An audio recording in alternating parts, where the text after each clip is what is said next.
सुप्रभात बच्चों, मैं शशिकांत तिवारी आपकी ऑनलाइन कक्षा में उपस्थित हूँ। बच्चों, आज यहाँ पर हम बहुपद के अंतर्गत शेषफल प्रमेय का अध्ययन करेंगे। देखिए, इसमें शेषफल प्रमेय होता क्या है, इसे अंग्रेजी में रिमाइंडर थ्योरम कहा जाता है। तो इस प्रमेय को समझने के लिए हम यह मान लेते हैं कि को पी ऑफ एक्स एक बहुपद है। पी ऑफ एक्स कोई एक या एक से अधिक घात वाला एक बहुपद है। अब इसे एक दूसरे बहुपद x माइनस ए से भाग दिया जाता है, तो भागफल q ऑफ x प्राप्त होता है और शेषफल r ऑफ x प्राप्त होता है। यहाँ पर q ऑफ x ये कोशिएंट के कारण q ऑफ x लिखा गया है, q फॉर कोशिएंट, ये भी बहुपद है।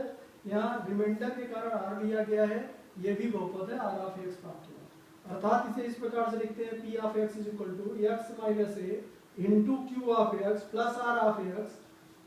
अब ये कहां से है, जैसा कि हमें पहले से ही पता है कि भाज्य बराबर भाजक गुणे भाजनफल यानी भागफल प्लस शेषफल, शेष या शेषफल होता है। अंग्रेजी में इसे डिविडेंड कहते हैं। ये डिवीजर है, ये कोशिएंट है, ये रिमाइंडर है। अब क्योंकि x माइनस ए की घात एक है, यहाँ पर ये दिख रहा है x की कोई घात नहीं, उसे एक माना जाता है, मैं पहले ही बता चुका हूँ आपको।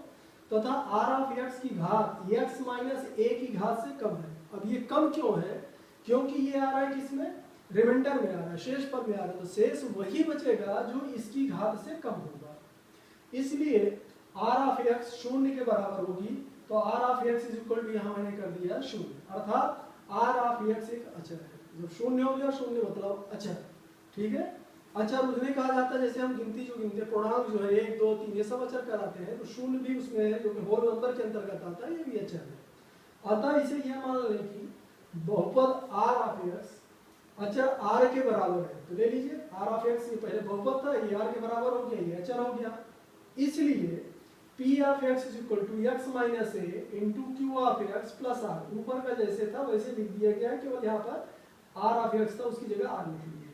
अब यदि यहाँ पर x is equal to a ले लिए, तब p of a is equal to, मतलब जहां जहां x था वहां ये लिखना पड़ेगा। p of a is equal to, यहाँ x था a आ गया, यहाँ x था a आ गया, a माइनस a क्योंकि x माइनस a था तो a माइनस a हो गया, q of a plus r। अब देखिए बच्चों, ये इज इक्वल टू हो गया a माइनस a, 0 हो जाएगा तो 0 इंटू q ऑफ a हो गया प्लस r हो गया, इज इक्वल टू, अब 0 से किसी चीज को मल्टीप्लाई करेंगे पूरा का पूरा वो 0 हो जाएगा, तो 0 प्लस r यानी ये r के इक्वल हो गया। किसी चीज में 0 को जोड़ो या घटाओ उसमें अंतर नहीं पड़ता, यहाँ पर ये जुड़ा हुआ है तो ये r के बराबर ही रहेगा। यह प्रमेय यही बताता है कि जिसे इस प्रकार से हम समझा सकते हैं, यहाँ पर भाग दे देते हैं। किसका भाग दिए, x square minus 2x plus 1, यहाँ पर एक मैंने व्यंजक ले लिया, बहुपद ले लिया, उसको x माइनस ए दूसरे बहुपद जैसे यहाँ पर ऊपर बताया हूँ उससे भाग दे दिया।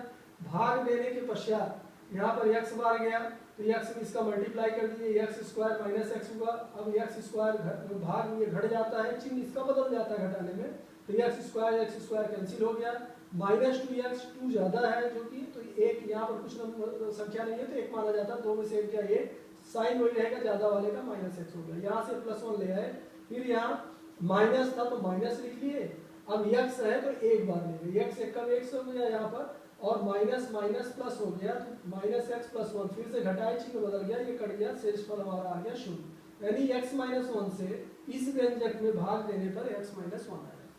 अब x माइनस 1 से भाग देने पर x माइनस 1 ही भागफल प्राप्त होता है तथा शेषफल शून्य प्राप्त होता है। अब एक उदाहरण लेते हैं, मतलब जैसे यहाँ पर है, अब यहाँ पर एक उदाहरण ले लें हम, x to the power 4 plus x cube minus 2x square plus x plus 1 को x माइनस 1 से, ये मैंने अंडरलाइन इसीलिए कर दिया है कि हमने एक बहुपद ये दिया है उदाहरण में, इसको x माइनस 1 से भाग दिया, तो शेषफल ज्ञात करना है कि शेषफल क्या होगा। तो यहाँ पर हमें अब इसकी तरह डायरेक्ट भाग नहीं देना है, शेषफल ज्ञात करने के लिए करते क्या है, जिससे भाग देना है, यानी जो डिवीजर है उसको उसका शून्यक लेते हैं। उसका शून्यक इस प्रकार से लेते हैं कि यहाँ पर इसका पूरा का पूरा मान शून्य हो जाए। तो शून्य कैसे होगा, यहाँ अगर x इज इक्वल टू 1 होता तो 1 माइनस 1 0 हो जाता, अर्थात यहाँ पर इसका शून्य जो हुआ वो 1 हुआ। तो इस पूरे व्यंजक में हम 1 रख देंगे। यहाँ पर शेषफल निकाले, फिर से देख लो, x माइनस 1 का हमें शून्यक लेना है, x माइनस 1 का शून्यक से मतलब है कि कौन सा ऐसी पूर्णांक है जिसमें x का मान रख देने पे 0 हो जाती है, यहाँ पर 1 रखने पे 0 हो जाएगा। अब इस 1 को इस पूरे व्यंजक में रख देते हैं, तो यहाँ पर जिससे भाग देना होता है उसका शून्य ज्ञात करते हैं तथा दिए गए बहुपद जिसमें भाग देना होता है उसमें इसे रखकर बिना भाग दिए शेषफल ज्ञात कर लेते हैं। तो x माइनस 1 का शून्य 1 हुआ, तो p of x is equal to x to the power 4 minus x cube minus 2x square plus x plus 1 है। अब 1 रख दीजिए वहाँ, तो जहाँ जहाँ x था वहाँ वहाँ 1, जैसे पहले जहाँ जहाँ x था a रखे थे वैसे यहाँ पर 1 रख दीजिए। p of 1 is equal to 1 to the power 4 plus 1 cube minus 2 into 1 square, क्योंकि x स्क्वायर है इसलिए 1 स्क्वायर प्लस 1 प्लस 1, ये हो गया 1 प्लस 1, 1 की चाहे जितनी घात लीजिए वो 1 ही होता है, तो 1 प्लस 1 हो गया माइनस 2 इंटू 1 प्लस 1 प्लस 1, तो 1 1 2 हो गया, 1 3 4, यहाँ 4 लिख दिए, ये 2 1 जा 2 माइनस 2 हो गया, 4 में से माइनस 2 गया 2 आ गया। इस तरह से यहाँ पर शेषफल क्या आ गया 2 आ गया। अब इसी को हम थोड़ा सा आगे बढ़ाएंगे, गुणनखंड प्रमेय।